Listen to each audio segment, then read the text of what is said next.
Oublions pour une fois la technique et laissons-nous prendre par le charme, le rêve et la poésie. Regardez, dans ce décor champêtre, nous sommes sur les rives du Loing, près de Nemours, au sud de Paris. Tout y est le cadre, mais également ce petit tortillard que nous avons connu dans notre enfance. Ces trains, pour nous les enfants, c'était des tacos. D'où le nom de ce petit réseau touristique, le Taco des Lacs, qui survit grâce à la volonté d'un passionné du chemin de fer, Patrick Moreau. Des tacos, des tortillards comme ceux-là, il y en a eu beaucoup en France. Malheureusement, tous ont disparu, sauf ceux qui ont été sauvés par une poignée de passionnés. Cela présente un double intérêt. Un, cela permet de sauvegarder notre patrimoine, c'est notre histoire, mais ça permet également une activité touristique parce que les Français, vous êtes bien placés pour le savoir, aiment les trains. Donc ce DVD est consacré au tourisme ferroviaire, autrement dit la France vue du train.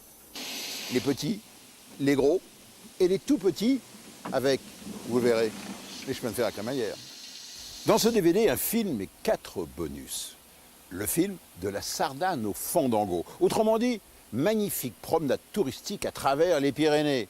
Depuis Perpignan avec le petit train jaune jusqu'à Biarritz avec le petit train de la Rhône, en passant par les Pyrénées centrales, le chemin de fer à crémaillère de Super Bagnères. 4 bonus. Premier bonus, le matériel, le Mastrou. Autrement dit, le chemin de fer du Vivarais. Et là, vous allez découvrir ces étonnantes machines, les malais, qui escarpent les pentes de l'Ardèche en tirant 10 voitures. Deuxième bonus, comment ça marche? Le système de Decauville. Et là, nous y sommes ici, au Taco des Lacs. Vous verrez, c'est une invention française. Troisième bonus, des idées d'avance. L'autorail panoramique. 800 chevaux pour un autorail duplex avec une vision panoramique, c'est étonnant. Et ça permet de découvrir la ligne Grenoble-Marseille et puis la Côte d'Azur. Et enfin, un homme, un métier. Et quel homme? C'est Patrick Moreau, c'est le propriétaire du Taco des Lacs, un passionné de chemin de fer. Bon voyage.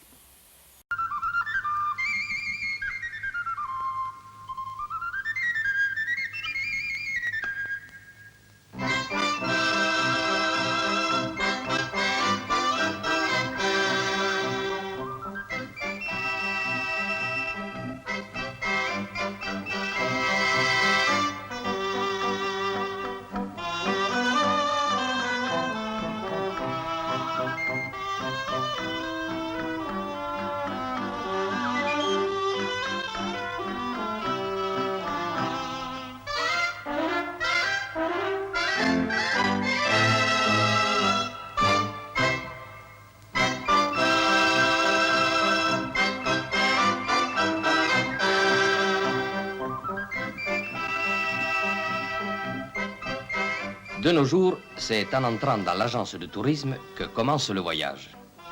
Le voyage? Mais lequel? 1000 dépliants offrent leur séjour de rêve aux touristes en puissance. Il y a de quoi hésiter. De la Sardane au Fandango, les Pyrénées font la chaîne. Mais Bundiou, c'est chez nous qu'il va venir, ce petit. Sûr qu'il entend déjà la cobla catalane qui joue sur la place du village. Ne dis rien, petit. Écoute, la Sardane, c'est le cœur du pays catalan qui bat. Cette musique, c'est le reflet de notre pays. Et à l'entendre, on comprend que le pays catalan est choyé des dieux.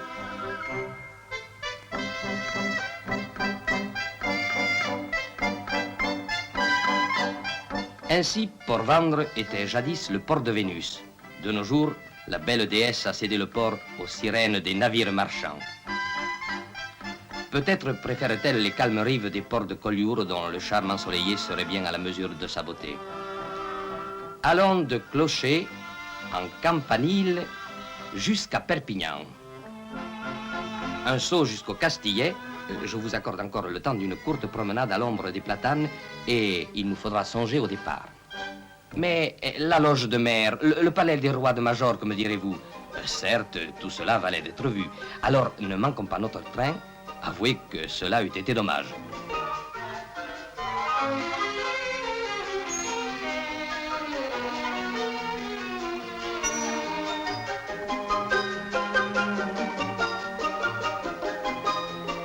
par ce viaduc où s'accroche hardiment le rail, nous accédons au pays de Conflans.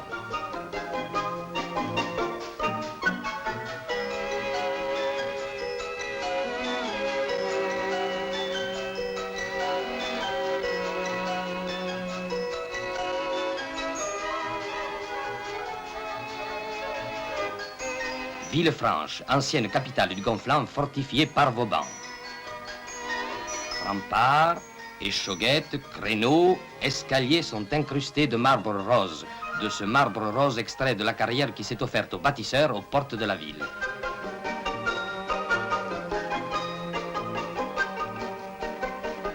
Oui, vous avez raison. Là-bas, c'est la vallée de Vernay-les-Bains, station thermale blottie au pied du Canigou.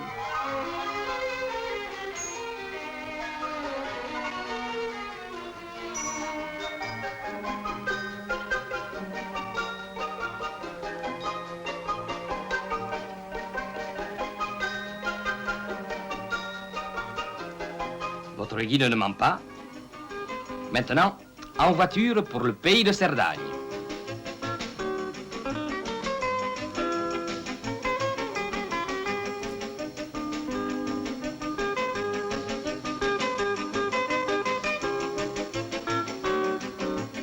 Comment résister au charme de ce petit train si pressé de partir qu'on n'a pas eu le temps de mettre un toit à tous ces wagons?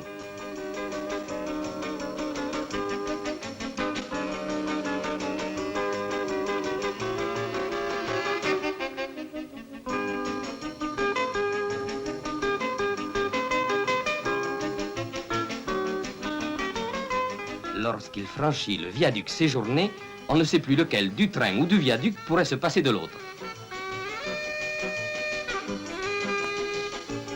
Puis, une partie de cache-tampon s'organise avec, pour partenaire Sa Majesté la Montagne, qui sème à plaisir ravins et précipices sous notre chemin ferré. Minuscule et obstiné, il chemine au flanc des abrupts pour l'émerveillement inquiet de ses voyageurs. Vallée et gorge, le jeu continue et, par chance, quelque araignée industrieuse a tissé devant lui le pont Gisclar, nous permettant de franchir la profonde vallée du Tête.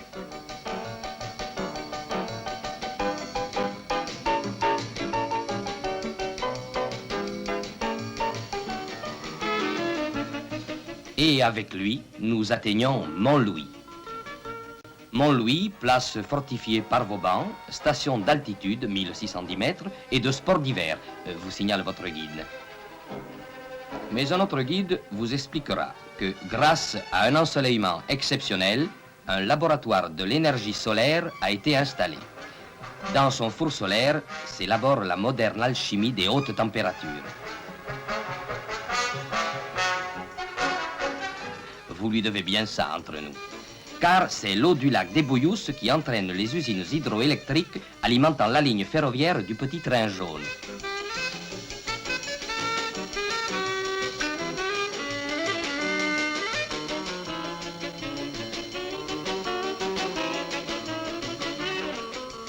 Font-Romeu, fontaine du pèlerin.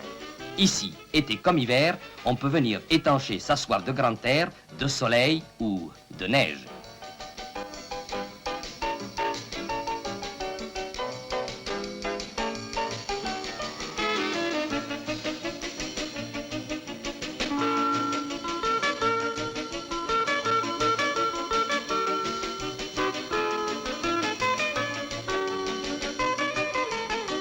La tour de Carol, France ou Espagne? Presque l'une et l'autre, car la frontière chemine capricieusement au flanc de la montagne, et seul le pas agile des contrebandiers sait reconnaître la terre d'Espagne de la terre de France. Et ici encore, cruel dilemme, truite aux amandes pour le pêcheur heureux, amande pour le pêcheur aux truites malheureux.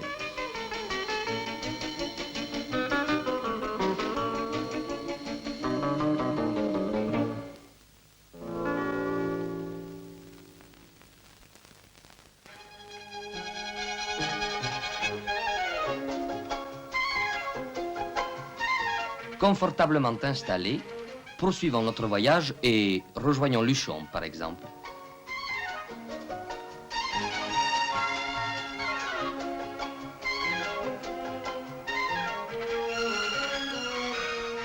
Luchon.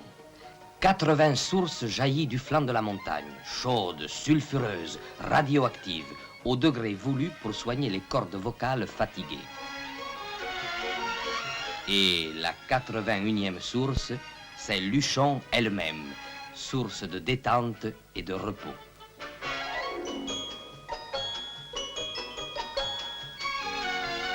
Vous pouvez flâner dans ces parcs en toute quiétude, car à Luchon, on retrouve toujours sa voix.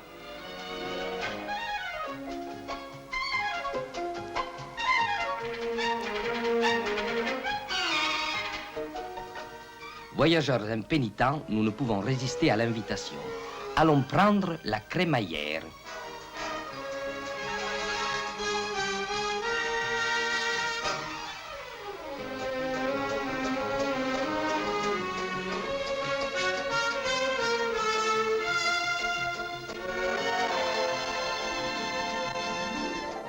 De fait, comme pour une inauguration, les panoramas ont été repeints à neuf, le ciel balayé et les arbres reverdis à souhait. Le petit train se sent verni jusqu'au bout des toits de circuler dans un pareil décor.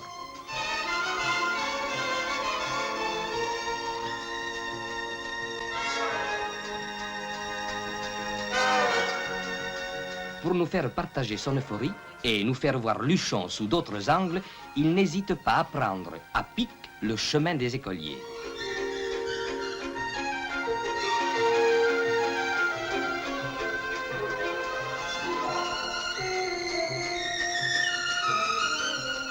Super bannière, tout le monde descend. Le confort s'est installé ici et c'est dans un fauteuil que vous assisterez au spectacle des Pyrénées, spectacle permanent avec changement de décor à chaque saison.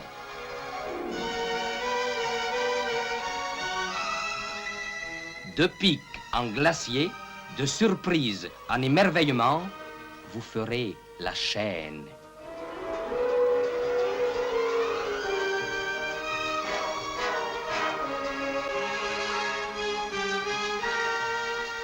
Toujours plus haut, étant la devise des alpinistes motorisés, nous n'hésiterons pas à gravir le pic de Céciré, ajoutant à notre palmarès une glorieuse ascension de 2400 mètres d'altitude.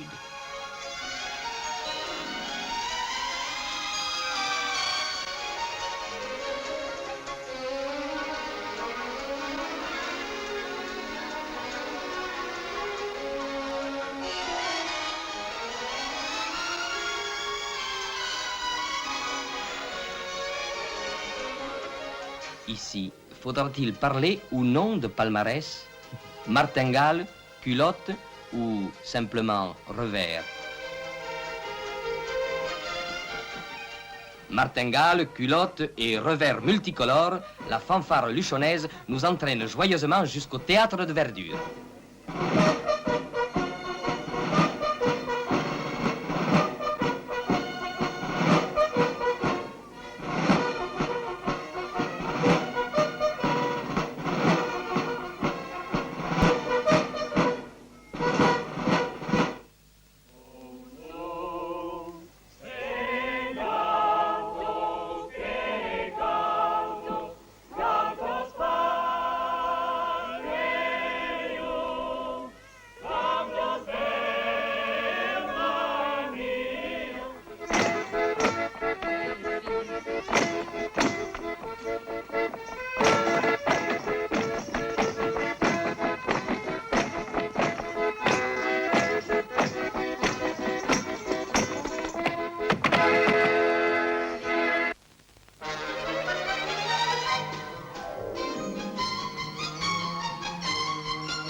Vous cherchez où je vous amène maintenant?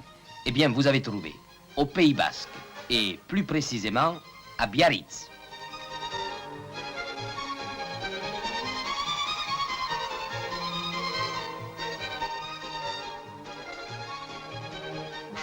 Il y a quelques cent ans, les excursions en Pays Basque se faisaient à mulets, assis 2 à 2 dans un cacolet. Mais il faut être de son temps. Et aujourd'hui, Fuent des Ânes. Les 5 chevaux de cette voiture sont les bienvenus.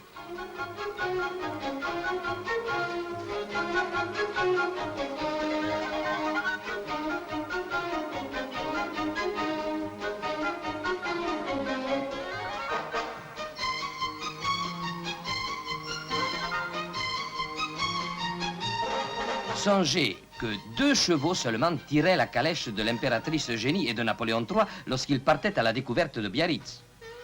Certes, la plage devait être moins peuplée quant aux photographes, mais le site n'a pas changé. Le Port-Vieux, le rocher de la Vierge, éternellement béni par la blanche écume portée par le vent qui chante. Et dans ce concert de louanges, Saint-Jean-de-Luz et ses couleurs.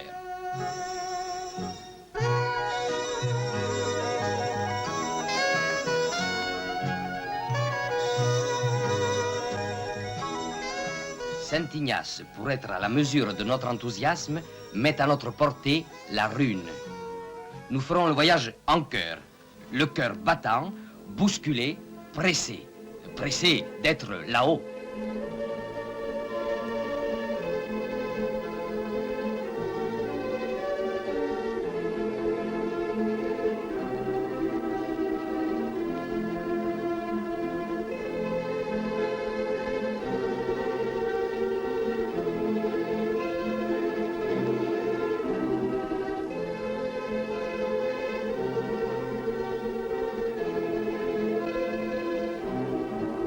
Le train lui-même est sur les dents.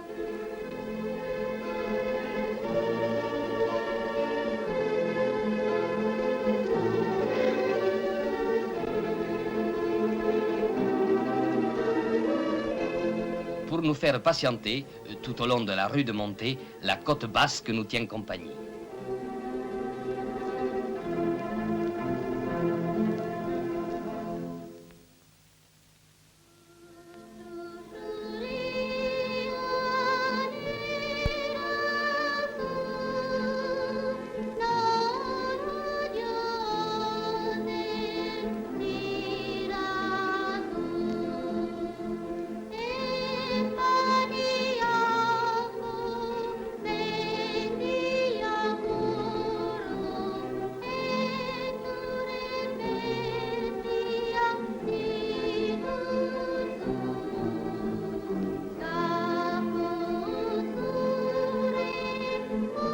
Quel cadre magnifique pour un tableau!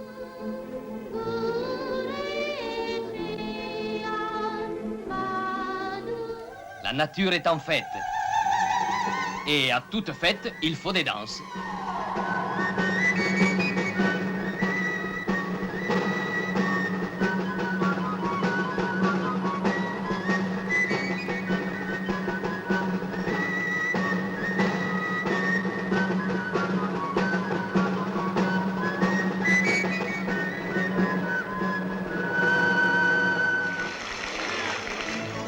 Saint-Jean-Pied-de-Port accroche ses remparts au pied d'un col historique, le col de Roncevaux.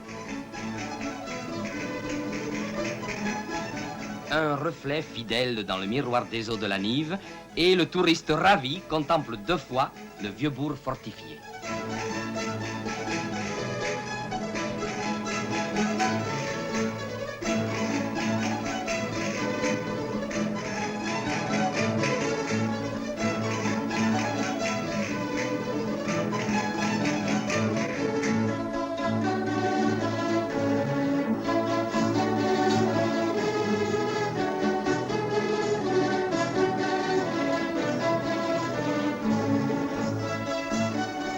Notre voyage ne saurait s'achever sans passer par Cambo. Les villages basques sont frères pour vous tenir sous le charme, don magnifique d'une fée romantique. Pas un village n'a été oublié, à croire qu'ils se sont renvoyés la belle de l'un à l'autre. Comme ici, au fronton, on se renvoie la balle.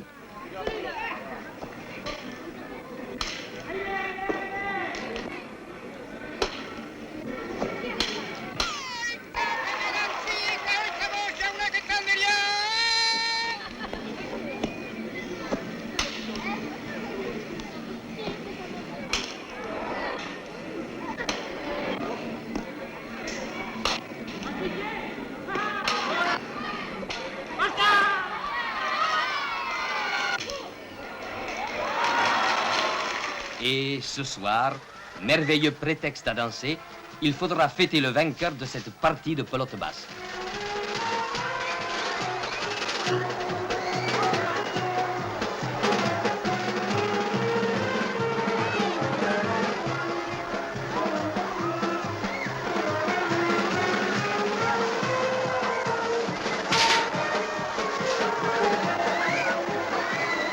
Peut-on rêver plus merveilleux itinéraire, plus belle course que ce voyage qui se prolongera dans l'éblouissement des souvenirs, de la Sardane au Fandango?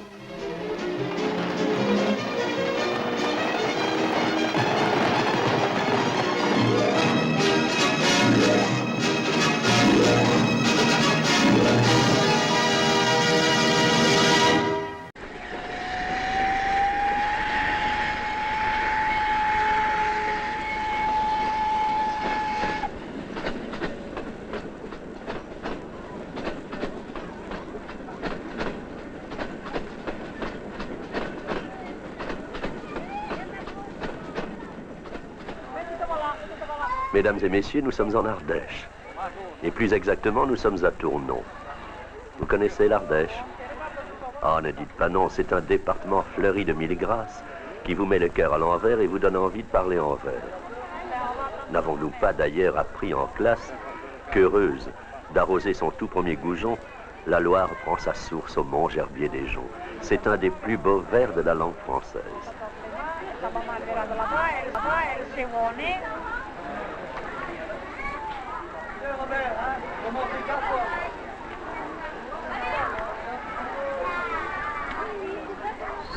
Les gens du pays sont des sages.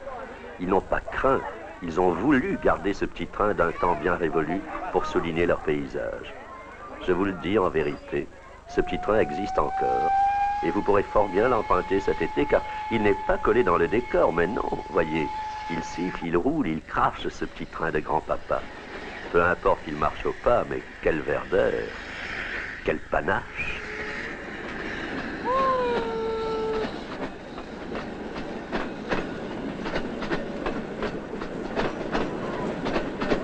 C'est un petit train de campagne qui se promène à travers prés.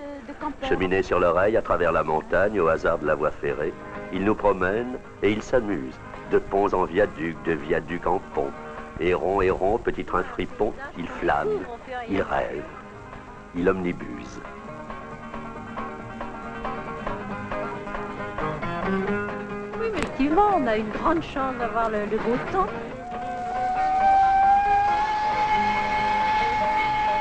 Ce n'est pas l'Orient Express ou le Transsibérien ou Paris-Vintimille, mais cela ne fait rien. Et ce train des familles nous met au cœur de la tendresse. Tout pourrait donc recommencer. C'était le train jadis de nos vacances. Il faut se rendre à l'évidence, le passé n'est jamais tout à fait le passé, tout à fait effacé. Il faut remercier, car c'est à leur honneur, tous les collectionneurs grâce auxquels ce train roule encore et nous révèle un tel décor. Car la locomotive et les wagons qui la poursuivent de station en station sont des pièces de collection. Heureux qui, comme nous, peut faire un tel voyage, s'émerveillant le cœur en toutes les saisons, et cependant rentrer le soir dans sa maison, les yeux ensoleillés par ce doux paysage.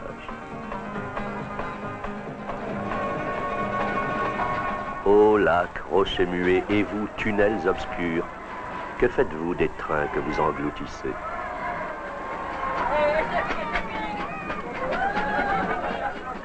Dieu soit loué sur la lancée, il a réussi sa percée.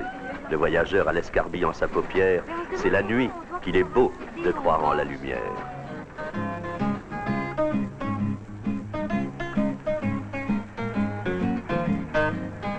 Dans ce ravissant paysage, voici que s'offre à nous, comme un nouveau bonheur, la griserie de la lenteur. Car ce petit train de notre âge, par la grâce du conducteur, ne dépasse jamais, jamais le 20 à l'heure. Il va falloir faire de l'alpinisme, tout simplement. Et les coins les plus jolis sont justement les plus inaccessibles. Pour l'enfant, amoureux de cartes et d'estampes, l'Ardèche répond bien à son vaste appétit.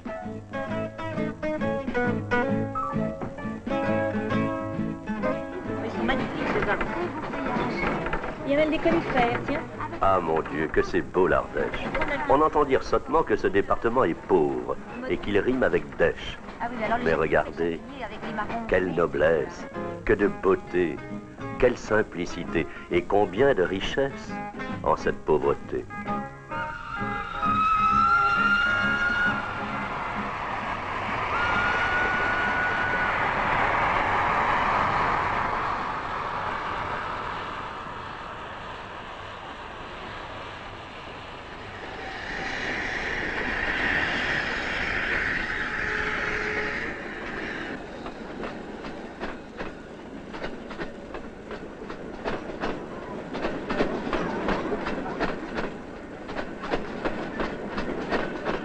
Et puis voici l'arrêt, soudain, sans crier gare. Et d'ailleurs, pourquoi crier gare, puisqu'on y est?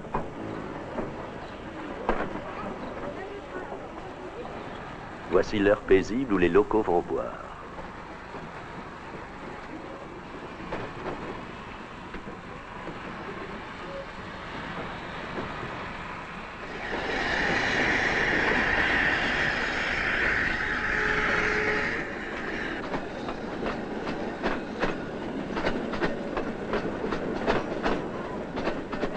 C'est le casse-croûte à mi-route.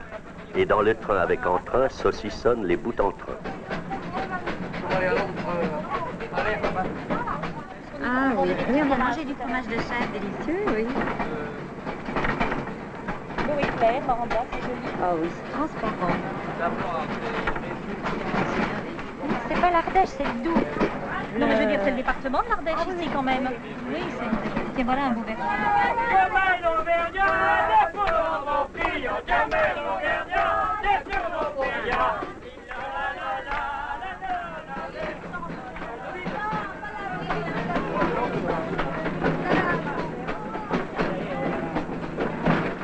Roule, roule, train du plaisir dans la montagne vivaraise. Surtout, prends bien ton temps. Roule tout à ton aise.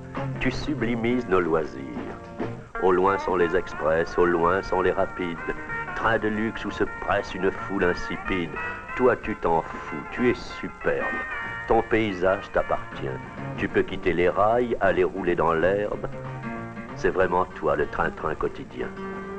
33 km en combien? 1h30, 2 heures? Oui. C'est bien, c'est le rythme des voyages lents. Il y a aussi de vieilles maisons qui sont très belles. Oui. Vous avez remarqué ces vieilles fermes qui ont été refaites mais qui sont splendides.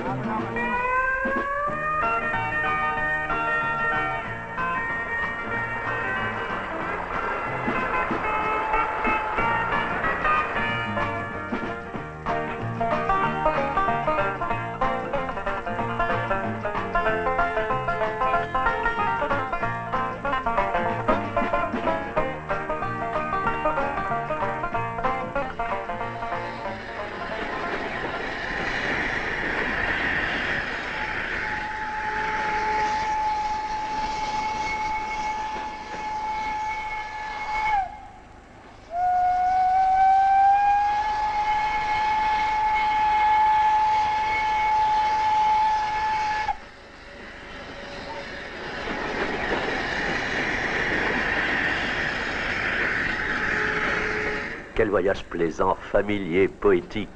En gare de la Mastre, on s'arrête un moment et sans le moindre supplément, éclate la fanfare.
tout le monde est plein d'entrain et sans souci du lendemain.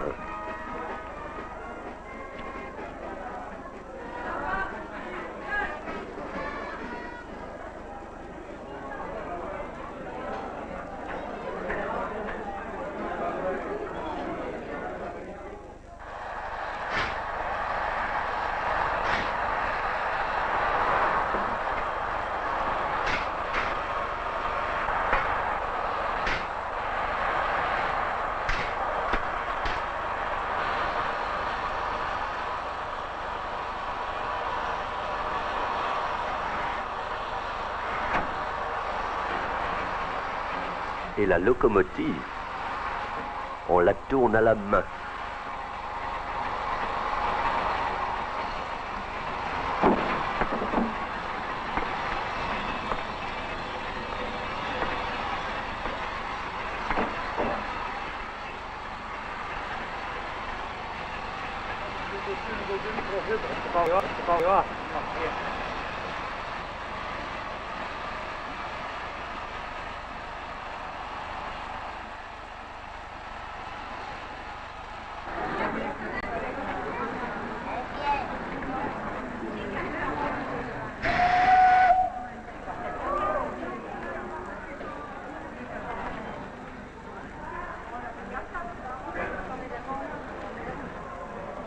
On va tout de suite à l'eau. Ouais. Allez, encore 2 mètres. Allez, encore.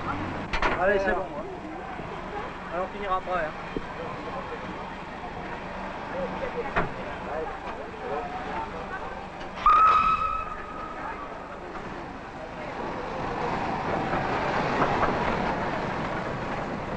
Il n'est pas interdit de descendre avant l'arrêt complet, chacun ici faisant ce qui lui plaît, ni d'autre part de l'attraper en marche au temps de la manœuvre.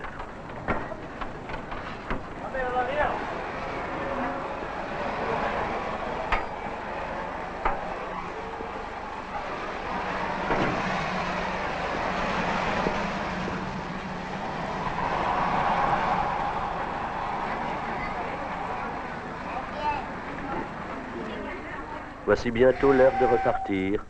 C'est le retour qui nous appelle. Les boulets de charbon comme les souvenirs se ramassent à la pelle.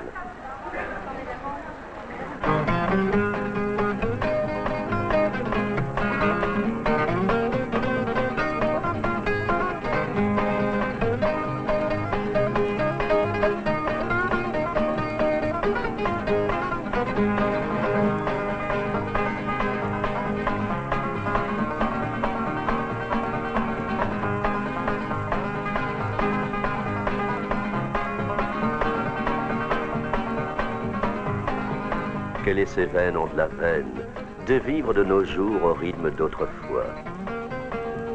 Adieu donc, petit train. À la prochaine fois.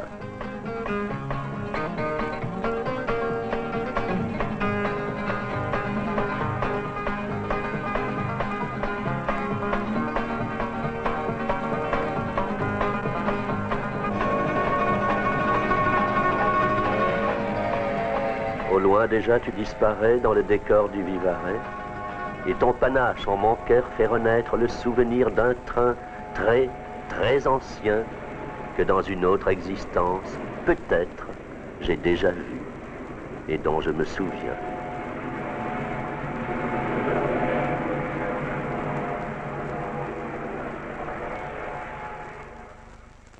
Le système de Decauville, comment ça marche? Je dis bien le système de Decauville. De quoi s'agit-il? Eh bien, le Decauville concerne une voie ferrée légère, faite en éléments préfabriqués, posée à même le sol. Petite explication. Tenez, vous l'avez là sous les yeux. Voici un élément de la voie de Decauville. Vous voyez, c'est d'abord un écartement réduit, voie de 60. Ensuite, les rails sont rivés directement à des traverses métalliques. Et on constitue donc des éléments qui pouvaient être portés que par 2 hommes. Il y avait des rails droits, des courbes, des aiguillages. De quoi faire un véritable réseau simple, léger, économique, qui ne nécessite pas de grosses infrastructures qu'impose le système ferroviaire lourd. L'application de ce système, eh bien, ça a été de développer des petits trains économiques. En fait, Decauville, c'est le nom d'un inventeur. Paul Decauville, un Français. L'histoire, elle est très belle. En 1876, Paul de Cauville n'était pas un industriel. Paul de Cauville était un agriculteur, spécialisé dans les betteraves. Et il avait à transporter donc ses récoltes de betteraves jusqu'aux raffineries, jusqu'aux distilleries, aux sucreries. Or, en 1876, la récolte était abondante, mais il avait beaucoup plu. Et de fait, eh bien, les tombeaux, il n'y avait pas de camion à l'époque, tirés par les chevaux, s'enlisaient. Et là, de Cauville a eu l'idée de dire, quelle est la seule source d'énergie dont on dispose? Eh bien, c'est le chemin de fer. On est dans les années 70-80, c'est le plein essor du chemin de fer. Oui, mais on ne pouvait pas faire rouler des gros trains dans des champs. Et là, il a eu l'idée donc de ce système léger, dont vous voyez ici, derrière moi, des magnifiques exemplaires au Taco des Lacs, où nous sommes en ce moment. Et là, le coup d'essai fut un coup de maître. 2 ans après, on a multiplié le nombre de commandes qui est passé à 200 installations en France. Coup de publicité formidable, 1889, l'exposition universelle. C'est un petit train de Cauville qui a permis le transport du matériel au sein de l'exposition. Et enfin, le véritable essor, eh bien, on le doit à la Première Guerre mondiale, 1914, 1915, 1917, Verdun, eh bien, pour transporter les hommes, le matériel, le foin pour les chevaux et le ravitaillement, les munitions, eh bien, il fallait les amener, on n'avait pas de camion, il fallait les amener le plus près possible du front, et il fallait donc un système léger, démontable, en fonction des avancées et des destructions par bombardement, et c'est ainsi qu'on a truffé le front de systèmes de Cauville. Et vous en avez ici au Taco des Lacs, magnifique exemplaire, en parfait état de marche. Regardez, je reviens un petit peu en arrière, ici, ça, ce wagon permettait de transporter les canons, les mitrailleuses, les munitions et les éléments de voie ferrée. Ça, bien sûr, c'était pour les hommes, les banquettes en bois. Et puis là, original, le wagon-citerne pour l'eau. On se comprend, disons pour le gros rouge. Et pour déplacer ces wagons, eh bien, il y a des locotracteurs ici que vous découvrez sur ces images. Donc, un système de voie étroite 60, un matériel nouveau. Et de Cauville, donc, a inventé des petits wagonnets qui sont célèbres, que vous voyez ici, wagonnets basculants, des locomotives au tirer, dont vous voyez ici de magnifiques exemplaires, magnifiquement restaurés, et toujours en état de marche. Et le système de Cauville, donc, s'est étendu. Mais à la fin de la guerre, il y a eu des milliers de locomotives et des milliers de wagons disponibles, et on les a retrouvés où? Eh bien, dans les usines, dans les distilleries, dans les raffineries, dans les exploitations minières, dans les exploitations agricoles. Et ici, au Taco des Lacs, c'est une ancienne exploitation de sablières. Donc, de Cauville fut un formidable succès industriel, j'oserais dire, à l'américaine. En fait, c'est une entreprise française. La première usine était dans le sud de Paris, à Évry-Petit-Bourg, puis les installations beaucoup plus importantes, à Corbeil, toujours dans le sud de Paris. Et vous avez là un magnifique spécimen ici au Taco des Lacs. Regardez, c'est bien, Société de Cauville est née, fabrication à Corbeil, et surtout, regardez cette machine, 1878. Elle est ici en cours de restauration au Taco des Lacs. Je leur souhaite du plaisir, il y a du boulot. Reste que malheureusement, après avoir connu un formidable essor, face à la concurrence de l'automobile et surtout du transport par camion, par manque de souplesse, par manque peut-être de réactivité, l'entreprise qui s'est mise à construire du matériel ferroviaire gros et lourd, notamment des remorques d'autorail pour la SNCF et quelques autorails, eh bien l'entreprise a disparu. On peut le regretter. Mais tout de même, une note d'espoir. C'est grâce à des associations comme ici le Taco des Lacs que ce matériel peut encore survivre en parfait état de marche pour notre patrimoine et pour nos plus grandes joies.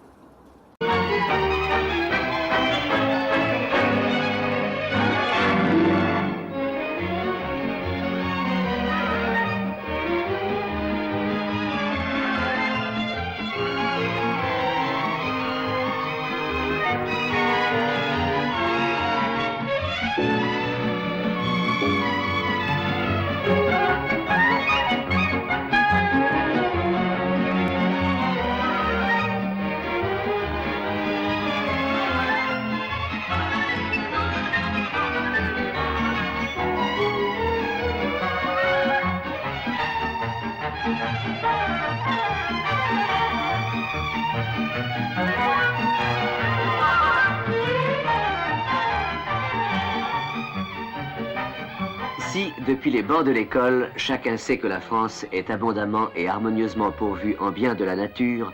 On pourrait penser que ces provinces du sud-est, Languedoc, Dauphiné, Provence, sont sorties de terre au temps des fées. Qu'il s'agisse des chatoyants contreforts alpins, des verts tapis du lit de la Haute-Loire, des gorges de son sauvage affluent l'Allier, des Cévennes, leur commune source, de tous ces merveilleux paysages qui défilent ici, ou bien encore de l'éclatante dentelle haute en couleur du littoral méditerranéen, le touriste, même averti, passe de surprise en émerveillement. Quel voyageur n'a pourtant déploré son impuissance à saisir tous les aspects si rapidement changeants de ces paysages de rêve? L'un, dans son auto, ne pouvant quitter la route des yeux, ne gardera qu'un souvenir fugace des beautés qui le cernent de toutes parts.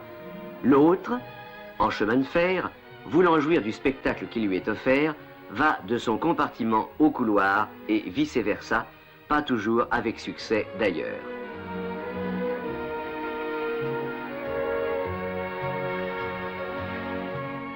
Tout a changé pour ceux qui ont eu la bonne fortune, mais non le privilège, de voyager en autorail panoramique.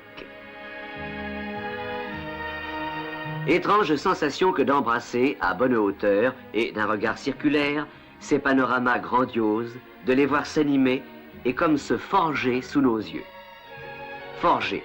Ce terme peut aussi s'appliquer à ce curieux adolescent confortablement vêtu, dont l'élégante et insolite silhouette cache un corps solidement charpenté, renfermant un cœur d'acier, son moteur diesel de 800 chevaux.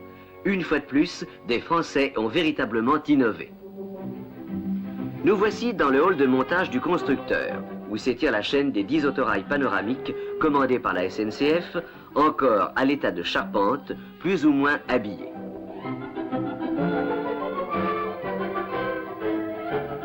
Ici, avant agrafage du revêtement extérieur latéral en feuilles d'aluminium, un épais matelas de laine de verre isolera le voyageur des bruits extérieurs comme des variations de climat. Là commence la mise en place des éléments en plastique. D'abord l'avant aux couleurs claires, visible de loin, aux formes aérodynamiques, sorties du moule d'une seule pièce. Notez les phares incorporés.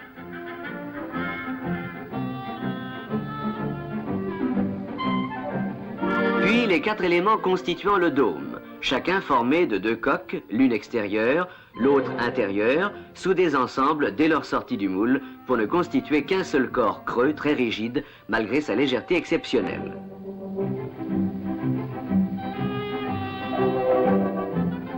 Les joints, également en plastique, seront posés plus tard.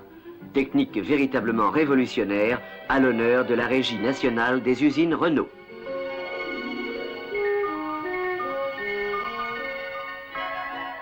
Voici arrivé le moment de placer les vitres aux formes complexes, aux qualités multiples, puisqu'elles doivent résister au choc, arrêter les rayons solaires les plus chauds et supprimer buée et givre grâce au fin réseau chauffant invisible qui leur est incorporé.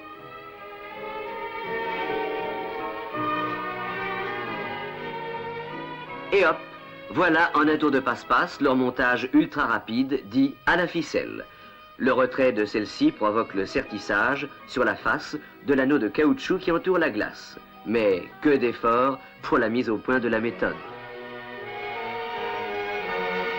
Logé sous le plancher central, à côté du moteur diesel, autour maintenant de l'appareillage électrique, centre nerveux.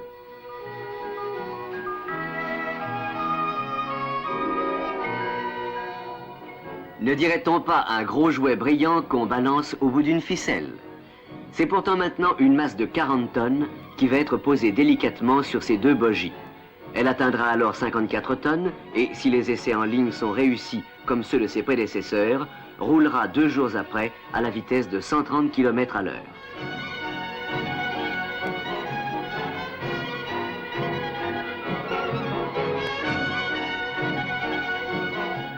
Mais avant la sortie d'usine, un dernier contrôle à marche lente est opéré. Sur le radiateur ventilé qui évacue l'excès de chaleur au moteur diesel de 800 chevaux, accouplé à la génératrice qui fournit l'énergie électrique au moteur de traction, sur le compresseur d'air et enfin sur la batterie d'accumulateur.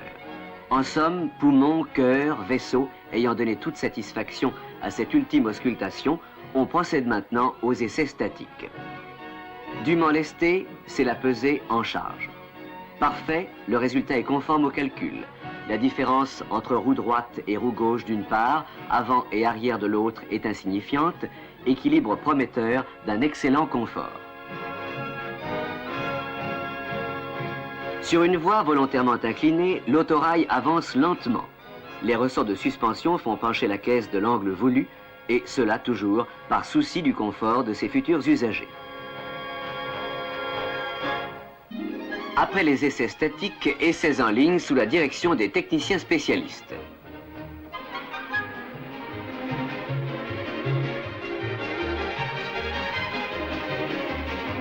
L'autorail est lesté de sacs de sable figurant les voyageurs. On procède ici au relevé des températures caractéristiques du confort. Celle du dôme, puis celle de l'air filtré qui sort, chaud ou froid, suivant la saison, des gaines de soufflage.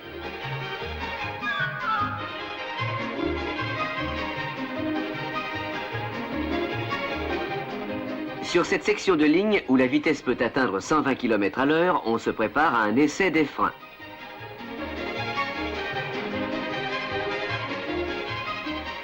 Déclenchement de l'enregistreur. Le frein entre en action.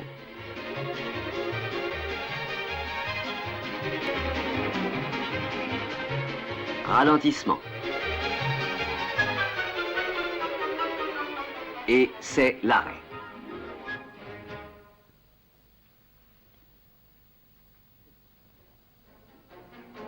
On repart.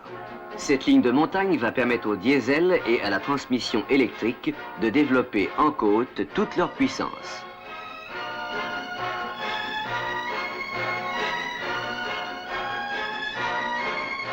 Celle-ci est enregistrée pendant la rude montée du col de la Croix-Haute, sur la ligne Grenoble-Marseille.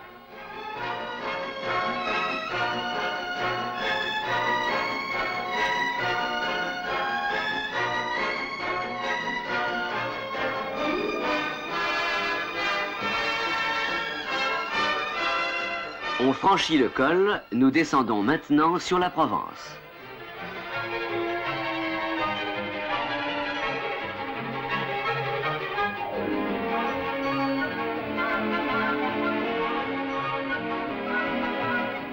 Cet appareil enregistre les oscillations verticales et transversales qui se révèlent exceptionnellement faibles.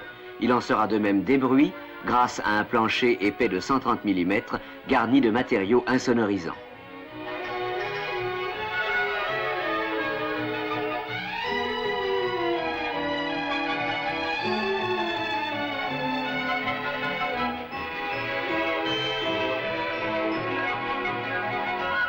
Les essais terminés, les résultats en sont communiqués à l'ingénieur en chef des études d'autorail, animateur de cette solution ferroviaire originale qui, n'en doutons pas, ne peut être que bien accueillie par le voyageur sensible aux beautés de la nature et soucieux d'être transporté confortablement. Mais n'insistons pas, et le mieux, afin de s'en convaincre, est de parcourir avec eux les paysages qu'ils sillonnent de leurs traits rapides et colorés, car déjà nos autorails sont parvenus à leur base, Marseille. Marseille, ce grand port méditerranéen, est aussi un nœud ferroviaire dont l'importance va toujours croissant. Pour nos autorails panoramiques, il est le pivot d'un large éventail dont les contours sont Narbonne, Clermont-Ferrand, Le Mont-d'Or, Vichy, Digne, Grenoble, Genève et Nice. Puisque notre propos est maintenant de parcourir les principales lignes desservies, nous commencerons par le secteur nord-ouest de l'éventail. En route, nous voilà partis vers Nîmes, Clermont-Ferrand et Vichy.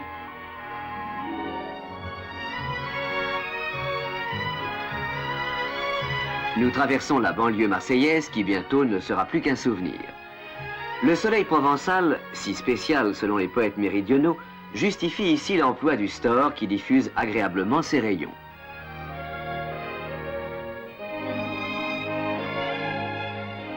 C'est après Nîmes que commence la rude montée vers les monts de la Lozère et c'est là que le panoramique permet aux voyageurs tranquilles de découvrir l'ensemble d'un paysage qui se transforme et se tourmente à l'approche des montagnes.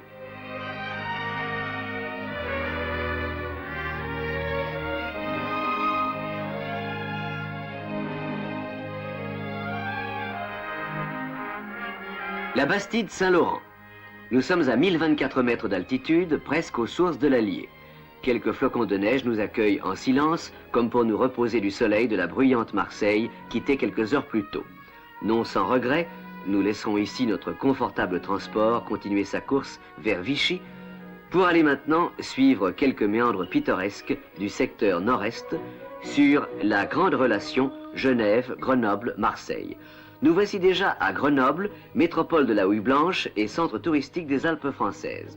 C'est donc de cette capitale économique et intellectuelle du Dauphiné que nous partons cette fois pour rejoindre Marseille par la route ferroviaire des Alpes. Elle ne manque pas d'être fertile en panoramas sans cesse renouvelés qui doivent être admirés en toute quiétude par le voyageur, dans une douce ambiance, malgré les températures si changeantes et parfois rigoureuses du climat alpin.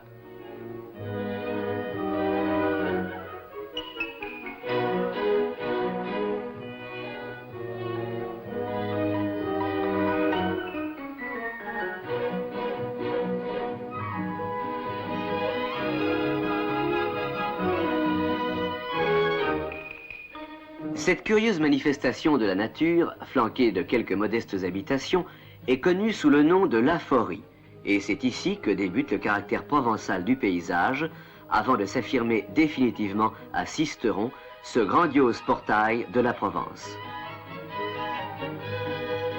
Toutes ces vues, tous ces tableaux brossés par quelques génies célestes, nos voyageurs les contemplent sans être troublés par le sourd ronflement des 800 chevaux du moteur diesel qui pourtant sous leurs pieds tourne inlassablement.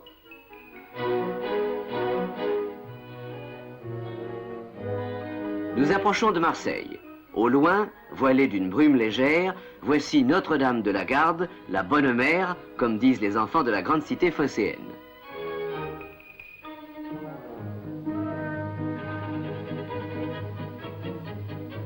Bientôt, après s'être faufilé parmi le complexe invraisemblable de voies et d'aiguilles, le hall de la gare Saint-Charles qui nous accueille va nous voir repartir sur un des trajets les plus merveilleux du monde, la Côte d'Azur.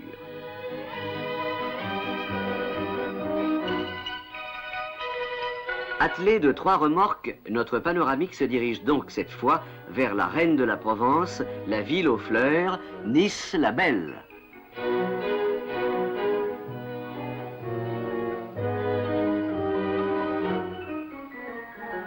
Impeccable dans sa combinaison d'uniforme, le conducteur élance son convoi à l'assaut de ces paysages tour à tour sauvages ou grandioses qui ici se passent de tout commentaire.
On nous annonce le terminus. Nice. C'est la fin d'un voyage confortable et magnifique. Hélas bien court, mais qui nous laissera le souvenir inoubliable des paysages qui furent largement offerts à notre admiration.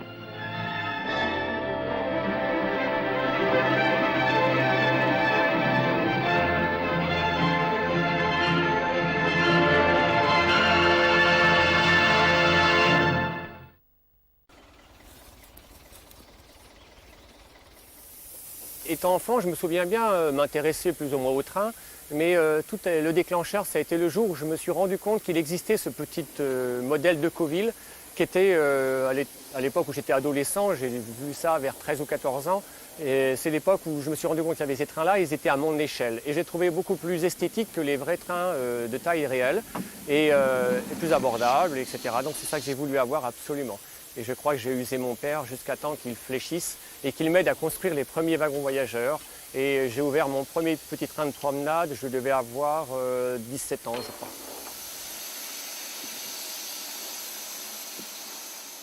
Alors le Taco des Lacs, il est reconstruit sur le parcours d'un ancien train de sablière.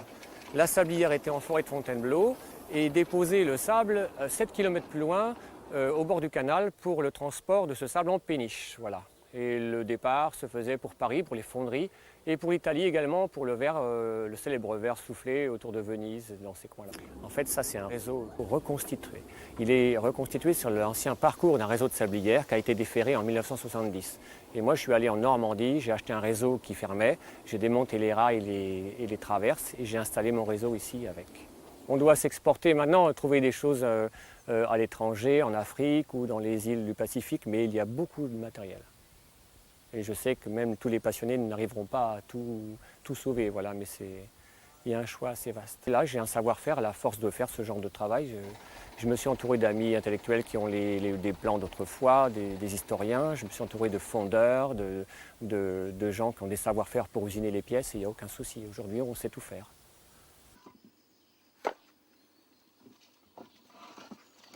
Voilà. Bon, là, le but, c'est de faire un bon feu pour chauffer l'ensemble de l'eau de la chaudière. Ça commence un peu comme un feu de cheminée à la maison. Ça ressemble à ça, voilà. Donc on met du papier, du bois fin. Et on fait un bon feu qui va durer peut-être 2 heures avant que la machine soit en marche, voilà. Ici, on chauffe au bois parce qu'en fait, depuis la tempête de 99, le bois est cassé dans la forêt, donc on a juste à le couper et le ramener ici. Et c'est non polluant et c'est nettement plus propre que le charbon pour le public, même pour nous-mêmes. Voilà.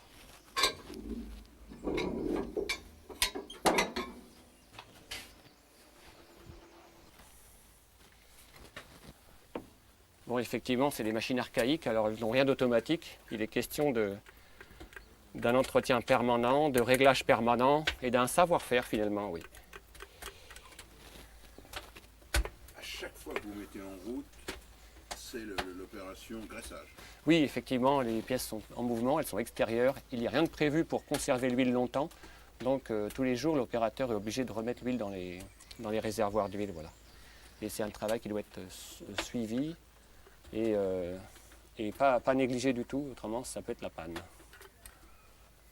Et votre ennemi ici, c'est quoi? L'ennemi d'ici, c'est le sable, parce que c'est un train de sablière. On a poussé le luxe à remettre du sable sur les voies pour faire train de sablière, mais malheureusement, le sable vient se déplacer avec le vent et se colle dans le mécanisme. Donc c'est une lutte permanente de se débarrasser du sable.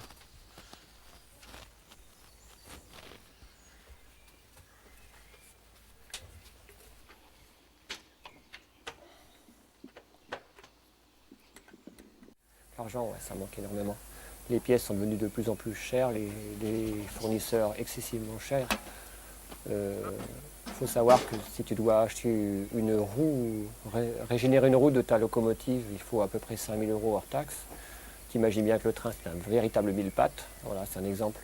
Et c'est pareil pour les sabots du frein, c'est pareil pour toutes les pièces en fait, c'est terrible. Je fais beaucoup de pièces par moi-même. J'ai des fondeurs qui sont conciliants, j'ai des fournisseurs qui sont assez sympa, mais on ne peut pas abuser énormément. Et puis, il y a quand même des choses qu'on doit acheter inévitablement. Voilà. Ça, c'est le problème. Quel est votre métier, votre véritable métier? Moi, je suis dans l'enseignement. Ben oui, je suis professeur de technologie, en fait. Mais je travaille un minimum de temps pour consacrer un maximum à cette collection, qui m'absorbe tout mon temps, tout finalement. Et puis, je donne des petites pièces sympas à faire avec mes élèves, ils adorent ça. Ils regardent sur le site, Patrick Moreau, les locomotives, et ils se font le plaisir de m'aider à faire des petites choses quand ils ont un moment libre. C'est très agréable. Quand on a fini le programme, qu'on a un petit peu d'avance, hop, j'amène des petites choses.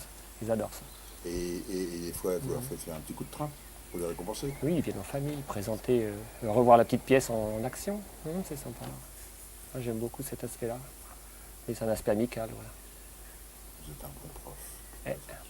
Ils me disent c'est comme une Indiana Jones, vous nous filmez un train dans la jungle et on la revoit ici et après on peut la restaurer et la voir. Ils adorent.